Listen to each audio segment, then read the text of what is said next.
Jérôme Colombin à Paris, bonjour. Salut Bruno Guglielminetti à Montréal.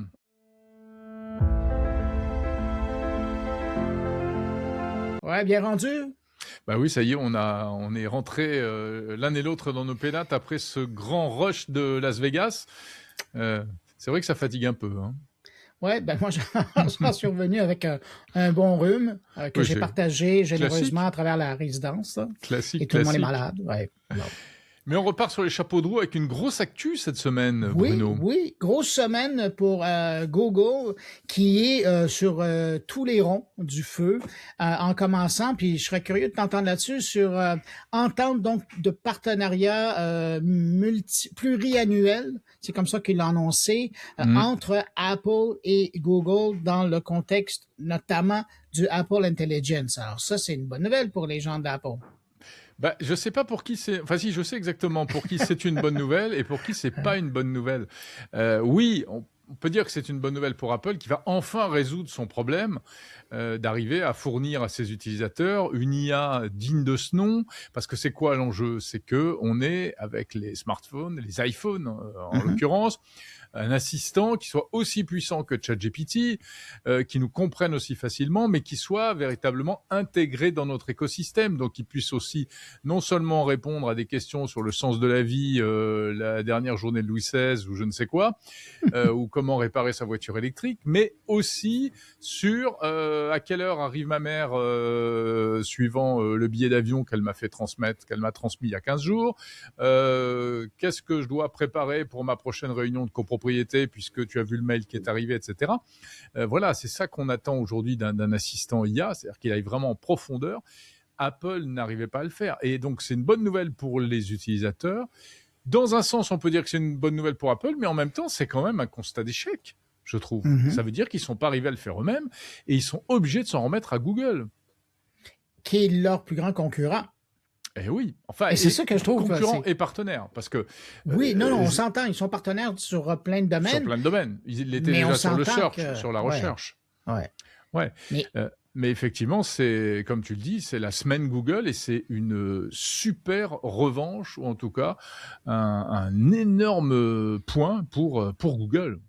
et je trouve ça particulier quand on se dit que l'année 2025, c'était vraiment l'année de OpenAI parce qu'ils étaient partout, ils avaient une avance phénoménale. Et Absolument. là, tu vois depuis le mois de décembre, Google qui marque des points avec une annonce après l'autre. Je trouve ça impressionnant. Et là, cette entente de fin de course où on voyait, il y avait déjà eu, là, et il y a déjà une entente entre OpenAI et Apple, mais là, de voir qu'au bout de la ligne, à la ligne d'arrivée, c'est Google qui signe, j'avais pas le chèque parce que l'argent va venir de l'autre côté, mais qui signe le contrat, ben ça, j'avoue que c'est, en tout cas, pour l'équipe qui est derrière Gemini et toutes les gens qui font la recherche, là, ouf, Ah ouais. Quel c'est belle retournement de situation. reconnaissance. Belle Ouais. reconnaissance, belle victoire. C'est aussi un retournement de situation parce que Ah ouais, ces total. dernières années, on se disait, oh là là, mais Google, mais ça va pas du tout. Tout ce qu'ils présentaient en matière d'IA, c'était à côté de la plaque, etc. Ouais. Et là, depuis Gemini 3, en fait, hein, ils ont complètement inversé la vapeur. D'ailleurs, le cours de bourse s'en ressent. Hein, ça se passe plutôt pas trop mal pour eux. Donc, bah oui, on doit bien sabler le champagne chez Google. Ouais. Et pour en remettre cette semaine, parce qu'on se disait, bon, ben, ils vont être tranquilles pendant un petit moment, qu'est-ce qu'ils nous sortent cette semaine? Personal Intelligence. Et ça, j'avoue que c'est une couche de plus qu'on met sur l'expérience. En tout cas, pour les gens qui sont déjà dans l'environnement de Android, qui utilisent un téléphone Pixel, c'est déjà quelque chose auquel on est en train de goûter. Mais là, on pousse l'enveloppe un peu plus loin. C'est-à-dire qu'en plus d'avoir accès à nos courriels, de voir un peu ce qu'on est en train de faire sur notre téléphone, là, c'est carrément avec notre permission. Et c'est ça qui est important de mentionner. C'est donner l'accès comme par le passé à Gmail, mais aussi à l'espace de photos, notre utilisation de YouTube, notre utilisation de l'outil de recherche de Google, et donc essentiellement d'avoir accès à tout notre comportement en ligne pour mieux encadrer et personnifier Mmh. l'expérience de réponse quand vient le Personnalisé, temps. ouais. Mmh. Ouais, et ça, j'avoue que là, on est exactement, je t'entendais donner l'exemple de ce qu'Apple Intelligence devrait faire. Ben là, c'est carrément Mais ils ça le qu'on font. est en train de faire. Ouais. Alors, Et c'est ça, ça. c'est 5-6 mois avant que Apple l'annonce et presque 9 mois avant que Apple le propose en septembre prochain. Pour de vrai. C'est un incroyable coup de maître. C'est-à-dire que d'un côté, ils vont donner leur technologie à Apple parce que finalement, tout le monde s'entend pour dire que c'est la meilleure, pour qu'Apple puisse enfin lancer son service, mais en même temps, ils lancent la même chose de leur côté. Oui, oui. Donc c'est absolument énorme. Mais bon, t'imagines, Jérôme, ouais. la personne, hein, j'allais dire le gars, mais ça peut être une femme aussi, mais la personne qui est à la tête de cette équipe qui travaille sur Personal Intelligence et qui a eu vent, évidemment avant que ça soit annoncé, que l'entente était entendue pour que Google vienne aider les gens d'Apple Intelligence en disant non, mais quand ils vont voir qu'on va sortir le jour de la signature, là, le lendemain, on sort notre Personal Intelligence. Je serais curieux de savoir ça devait être quelque chose. Mais est-ce que Apple le savait? C'est dingue, ça. Ben, on le saura dans quelques mois ou quelques années. Mais ouais, c'est un peu fou parce que s'ils l'ont découvert à la dernière minute, ça veut dire qu'ils se sont un peu fait avoir. Ouais, bon, ça c'est l'aspect business, qui est toujours intéressant avec ces géants. Après, l'aspect utilisateur, la conclusion c'est que les utilisateurs d'Apple auront enfin, je sais pas quand, l'année prochaine sans doute, leur Super Siri.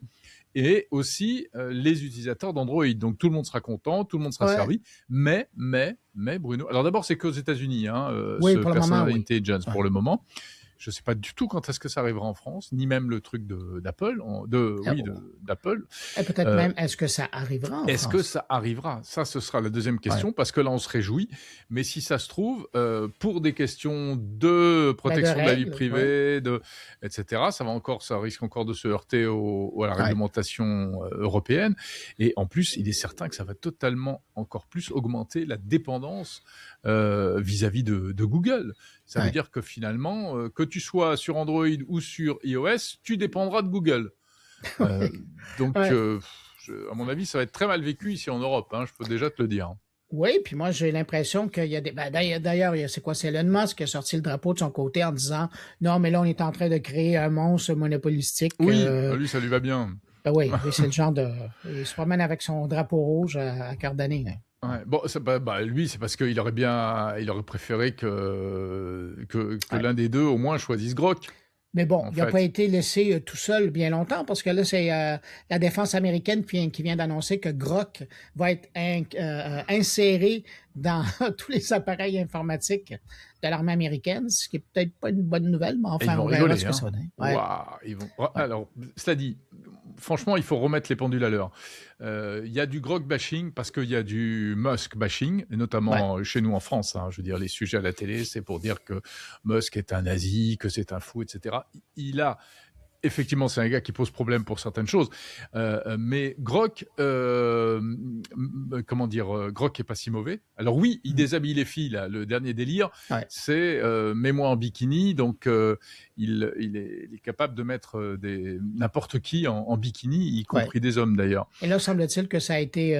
Ça a été très mal vécu chez nous. C'est compliqué ce sujet-là, parce qu'effectivement, ça a touché des jeunes filles, les pauvres, elles se sont retrouvées... alors c'est virtuel, mais c'est plus vrai que vrai. Elles se sont retrouvées en bikini sur les réseaux sociaux, alors qu'elles l'avaient pas demandé et tout. Ça pose un vrai problème. Mais le sujet aussi, c'est est-ce que c'est l'IA qui est fautive ou est-ce que c'est les gens qui font ça? Les utilisateurs, les utilisateurs. Et derrière... j'allais dire, de toute façon, pour mettre à jour, Elon Musk a confirmé, en tout cas les gens de X ont confirmé que ça avait été corrigé et que donc Grok ne pourrait plus être utilisé pour de tels... Non, il a dit que ce serait payant. C'est pas ça? Il va en faire une fonction payante. Oui, mais pour le moment, là, ils ont enlevé la possibilité ils ont enlevé de le carrément l'option. Non, mais c'est un peu... Après, je pense que c'est des questions de mode. Ça va pas au début, là, ces derniers jours, c'est vrai qu'il y avait que ça sur les réseaux. Mais c'est commencé, ce genre de mode. Ça passe aussi vite que c'est arrivé. On verra. Mais bon. Autre mot dans l'univers de Google, mais là, c'est pour montrer qu'il y a un peu de compète qui arrive dans l'écart. C'est ChatGPT qui sans faire de bruit. On pouvait entendre les criquets à l'annonce. Ben, il n'y a pas eu d'annonce qui vient de mettre en ligne ChatGPT traduction. Ah bah oui, ça a tellement pas fait de bruit que je n'étais pas au courant. C'est toi qui me l'as appris il y a 5 minutes avant qu'on commence cet enregistrement. Mais le truc, c'est que on s'entend là, depuis les tout débuts. Moi, ça fait 3 ans que je l'utilise comme outil de traduction. Mais oui, quelle différence alors? Parce qu'il fait déjà de la traduction, ChatGPT. Ouais, ben là, on parle d'un outil qui est vraiment spécialisé là-dessus et qui fait de la traduction encore plus contextuelle. Ouais. Et on peut demander, quand on fait la traduction, là, on peut lui demander dans un contexte plus professionnel ou plus personnel. Mais je te dirais, ça, c'est le pitch de vente. Sauf que pour avoir utilisé depuis 3 ans ChatGPT pour ce genre de travail-là, de temps en temps, moi, je pouvais lui demander d'axer un peu sa traduction d'un côté comme de l'autre, et puis il le faisait. Mais là, formellement, là, il y a un petit onglet sur lequel on peut cliquer là, et puis avoir ce type de... Donc, ça veut dire qu'il va être plus précis sur certains domaines? Oui. Exactement. Ouais. OK. Oui, parce que la traduction, c'est à chaque fois, c'est des silos. Après, il y a des spécialités, etc. Puis on s'entend que en sortant ça, bien évidemment, il s'attaque directement au leader du domaine, Google Traduction, qui est assez principalement visé. C'est Google Trad ou c'est plutôt DeepL là? Moi, je regardais les chiffres.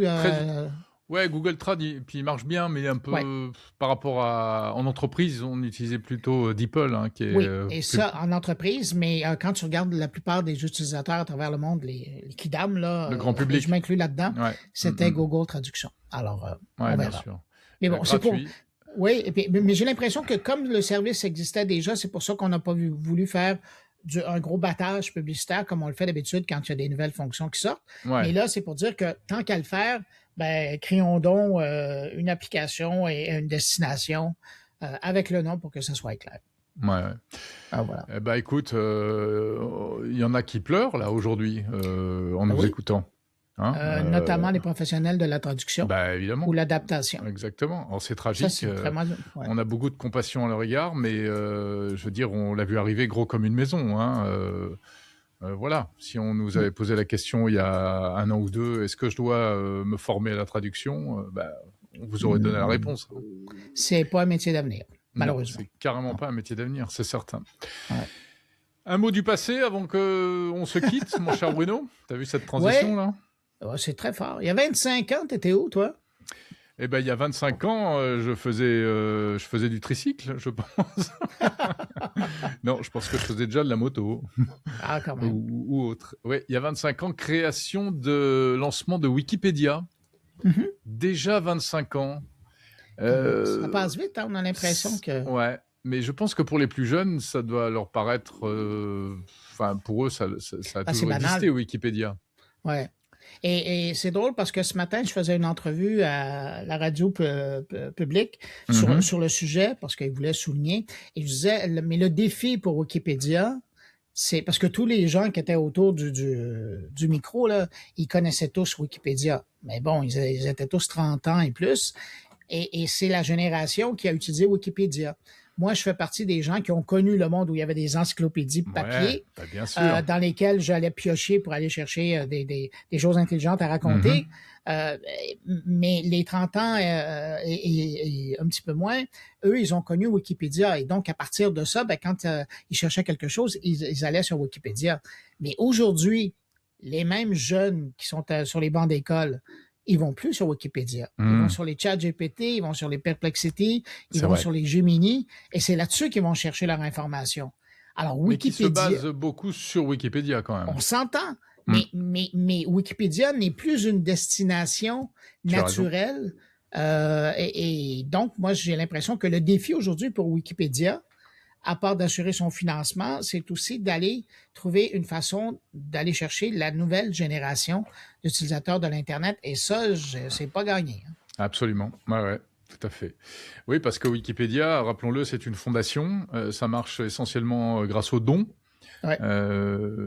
Et puis régulièrement, ils lancent des alertes parce que ils ont des problèmes financiers, etc.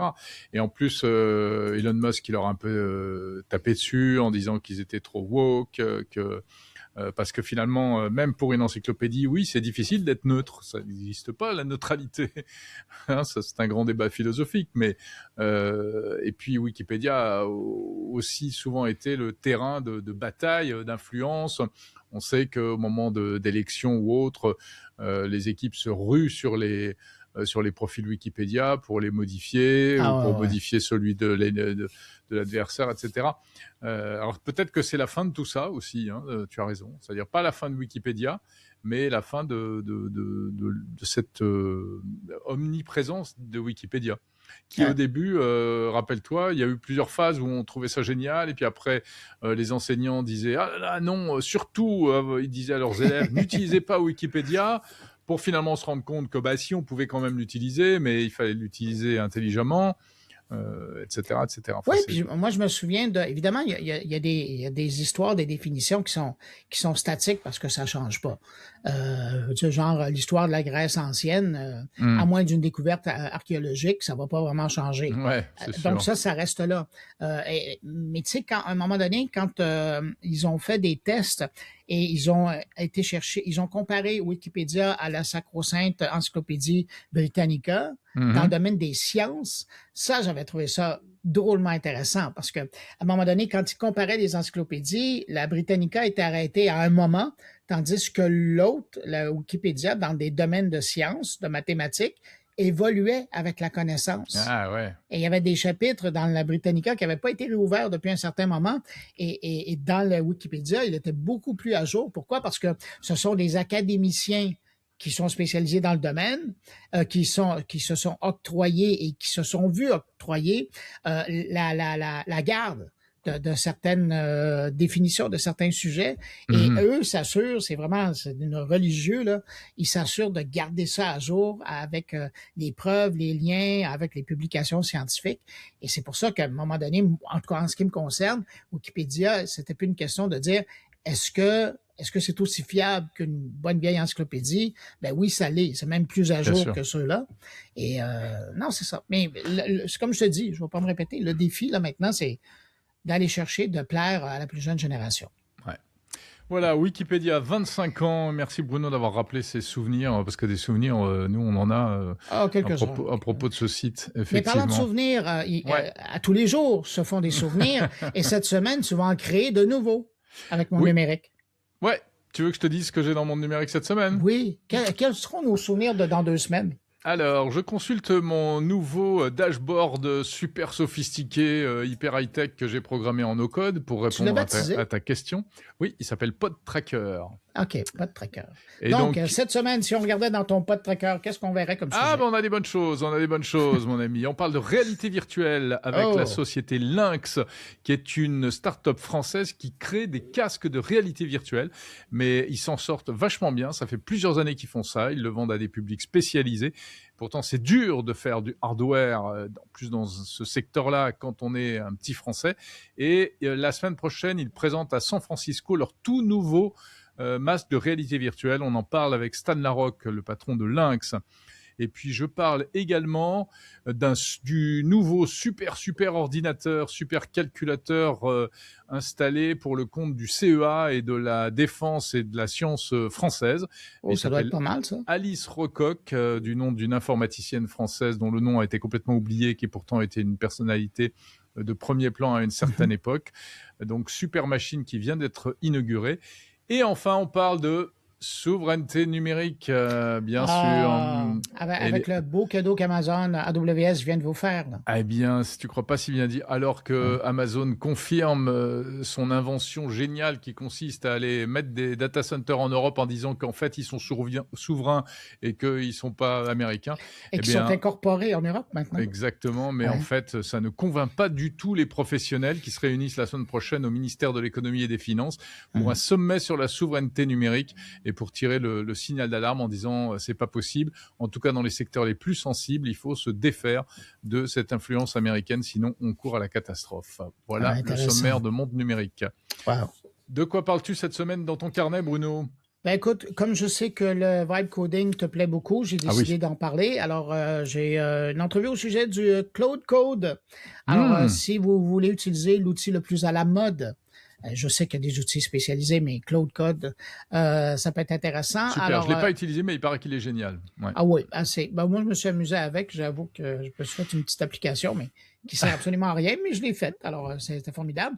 Sinon, je parle de cette nouvelle approche de l'administration américaine qui est de embedder, on va franciser l'expression, des influenceurs maintenant dans des groupes tu sais, les opérations ICE. Ah oui, oui, l'espèce de milice, là, enfin. Exactement, qui cherche des gens à faire passer la frontière. Et donc la nouvelle approche de l'administration américaine dans leur plan de communication, c'est d'intégrer des influenceurs et de les mettre pour qu'ils puissent aller prendre des images pour raconter l'histoire de l'intérieur, mais on se rend compte que finalement, rapidement, c'est des influenceurs de droite. Alors, je revois cette histoire-là pour décoder comment ça se passe et puis si c'est pas en train de changer notre schème de référence au niveau de l'actualité. Sinon, je parle, ça va te plaire, je pensais tellement à toi en faisant l'entrevue. Il y a une grosse entreprise de thermostats québécoise qui s'appelle Sinopé. Et eux, c'est des thermostats branchés et eux, ils ont vraiment le marché de l'Amérique du Nord. Et là, ils sont en train de déployer une grosse mise à jour qui va changer plein de choses sur les appareils. Et moi, c'est le prétexte pour parler des thermostats intelligents avec eux. Vraiment intéressant comme entrevue. Et on est rendu à la comme 3e génération là, des thermostats intelligents. Ah ben oui, maintenant ils sont compatibles Matter, etc. Oui, puis c'est de voir les pirouettes et l'information maintenant qu'ils peuvent les envoyer. C'est presque devenu, quelqu'un qui voudrait s'amuser, là, c'est presque devenu un jeu. La gamification du thermostat. On est rendu ailleurs. Ah ben la maison connectée, il y a un côté jeu. Il y a des annonces à Paris également la semaine prochaine du côté de chez Netatmo qui fabrique des thermostats connectés.